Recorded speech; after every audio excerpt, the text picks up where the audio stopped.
వాళ్ళు ఎందుకు అలా అంటున్నారు అని పట్టిస్తుంది. సగటు మానవుడికి ఒకటే ఐడియా ఉంటుందండి,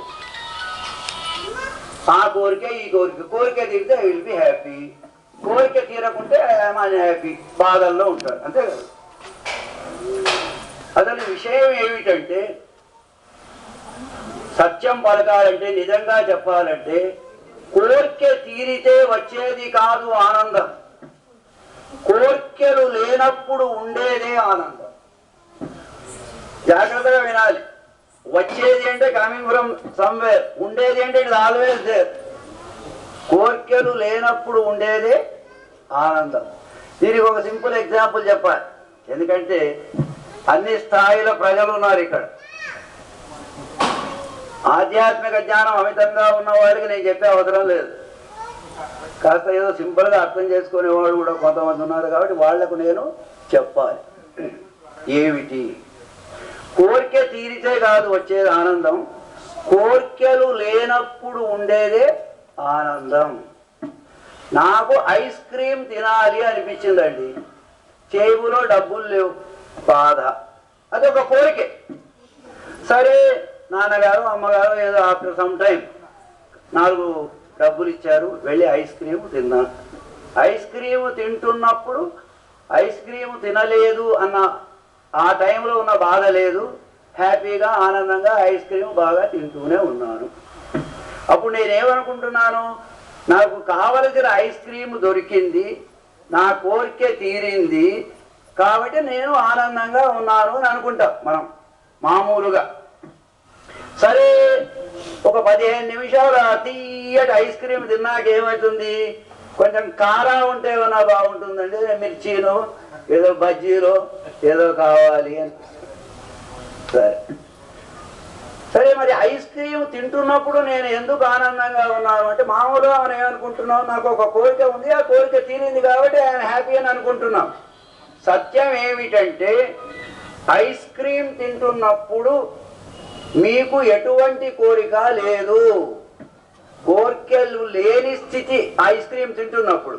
యాక్చువల్లీ అది కోరిక తీరినందుకు వచ్చింది కాదు ఆనందం, ఆ సమయంలో మీకు ఒక కొత్త కోరిక ఏదీ లేదు. ఐస్ క్రీమ్ తిన్నాక మళ్ళీ కొత్త కోరిక వస్తుంది.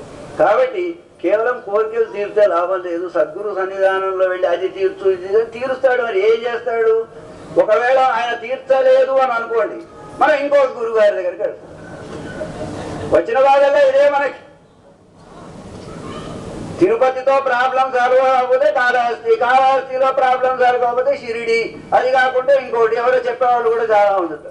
కానీ ఆయన బాధ అంటే ఏమిటంటే, ఏదో ఒక పర్పస్తో వీళ్ళ జీవితంలోకి నేను వచ్చాను, వీళ్ళ కోరికలు తీర్చకుంటే ఇంకెక్కడికో పోతాడు వీడు, కనీసం ఆ కోరికలు తీరుస్తూ ఉంటేనైనా నన్ను విడవకుండా నాతోనే ఉంటాడు, ఏనాటికైనా ఒకనాటికి వీడికి అంతో ఇంతో తెలివి జ్ఞానము బుద్ధి కలిగినప్పుడు నా మాట విని కోరికలు తీర్చే కాదు వచ్చేది ఆనందం, కోరికలు లేనప్పుడు ఉండేది ఆనందం అనే జ్ఞానం వీడికి తప్పగా కలుగుతుంది. అటువంటి సాధన నేను చెప్తానని ఆయన ఏం చేస్తాడు, మన కోరికలు తీరుస్తూ పోతుంటాడు. కాబట్టి గురువుగారు ఎప్పుడు చాలా బాధతో చెప్పాడు, కోరికలు లేనప్పుడు ఉండేదే ఆనందం, ఆ స్థితికి మిమ్మల్ని అందరినీ చేర్చాలి. దీనినే మనం ఏమన్నామంటే హ్యూమన్ పర్ఫెక్షన్, హ్యూమన్ పరిపూర్ణత్వ స్థితి అని అంటారు పెద్దలు. పరిపూర్ణత్వ స్థితి అంటే అర్థం కాకుండా చాలా మందికి రొటీన్గా ఈ మాటలు అర్థం కావు, అందుకని పరిపూర్ణత్వ స్థితికి చేర్చేవాడు సద్గురువు. పరిపూర్ణత్వ స్థితి అంటే ఏమిటంటే పర్ఫెక్షన్, ఏ పర్ఫెక్ట్ స్టేట్. ఏమిటి పర్ఫెక్ట్ స్టేట్ అంటే అర్థం ఏమిటంటే, ఆ స్టేట్లో నాకు ఇంకేదో కావాలి అనే కోరిక ఉండదు.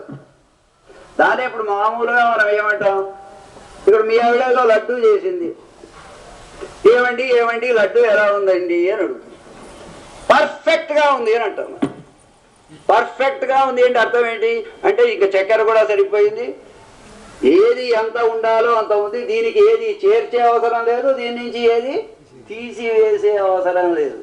అలా కాకుండా లడ్డు బాగానే, మా లాంటి వాళ్ళు 70 ఏళ్ళకి అసలు భయపడతాం, లడ్డు బాగానే ఉంది, చాలా బాగా చేసావు, ఇంకాస్త చక్కెర ఉంటే ఇంకా బాగుంటుందేమో అని అంటారు.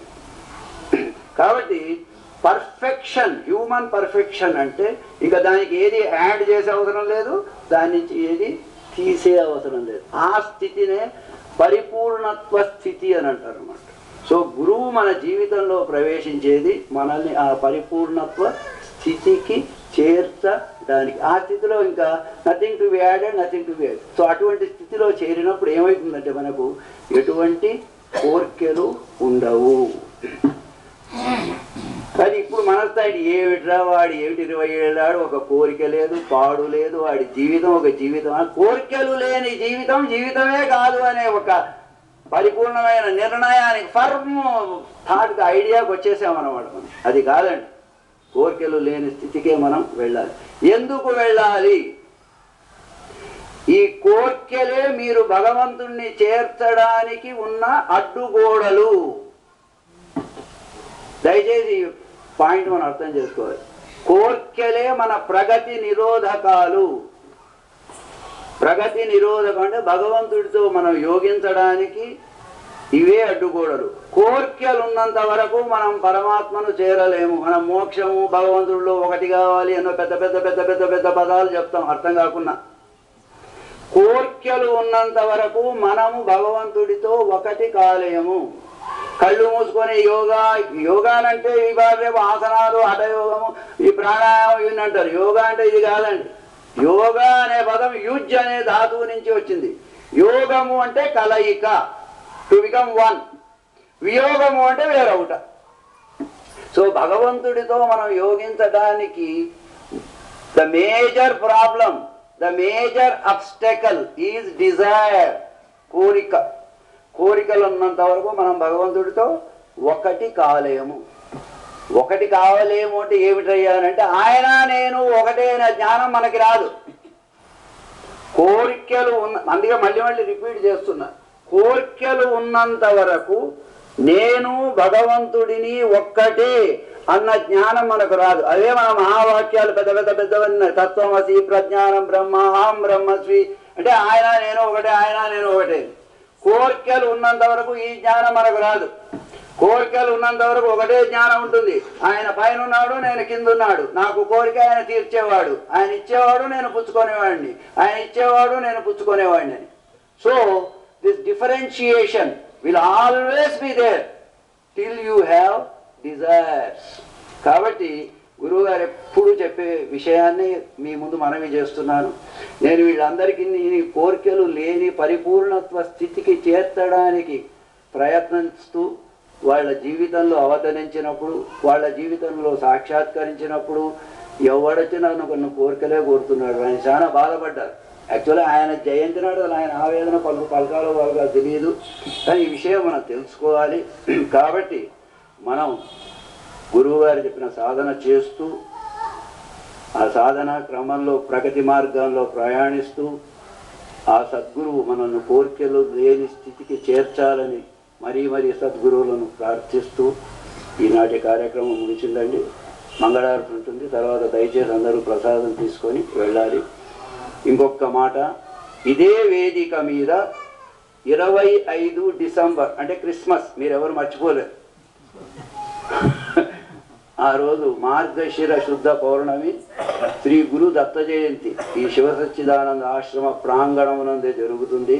ఇదే ఒక ఇన్విటేషన్ అనుకోండి. మళ్ళా మీకు గుర్తు చేస్తాం. ఇక్కడికి వచ్చేవాళ్ళు 3 రకాలు. గుర్తు చేసుకొని వచ్చేవాళ్ళు కొంతమంది. పరబ్రహ్మ శాస్త్రి గారు అక్కడ గుర్తున్నాడు మూలకి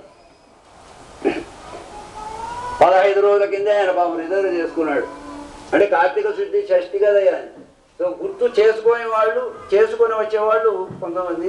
మేము గుర్తు చేస్తే అదే పర్వాలేదు, ఎలాగో అలా వస్తే చాలు. ఎందుకంటే అల్టిమేట్లీ మనం అందరం ఆ కోరికలు లేని స్థితికి పోవాలంటే ఇక్కడికి రావాలి. ఆ సద్గురు కృపా వర్షం మన మీద పడ్డప్పుడు గ్యారంటీగా మనలో మార్పు వస్తుంది. కాబట్టి అందరూ దయచేసి ఆ మార్గశిర శుద్ధ పౌర్ణమి నాడు ఇక్కడ సాయంత్రం 6 నుంచి 8 గంటల వరకు కార్యక్రమం ఉంటుంది.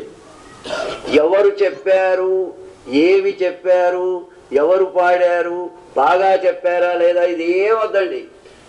అవర్ మెయిన్ గోల్, మా ముఖ్యమైన ఉద్దేశం ఏమిటంటే మీరందరూ కూడా ఈ ఆధ్యాత్మిక వాతావరణంలో కనీసం 2 గంటలు ఉండాలి.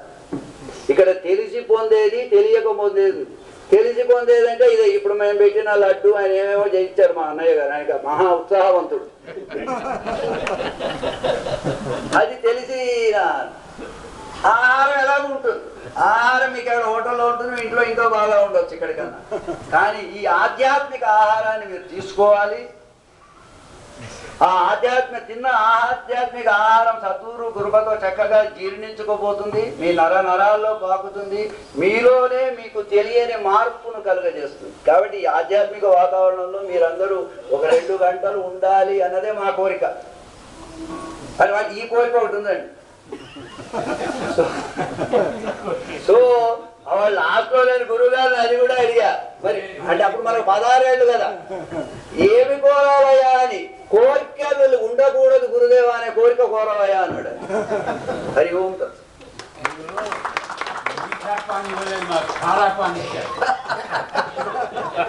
సరే మంగళారతికి రండి.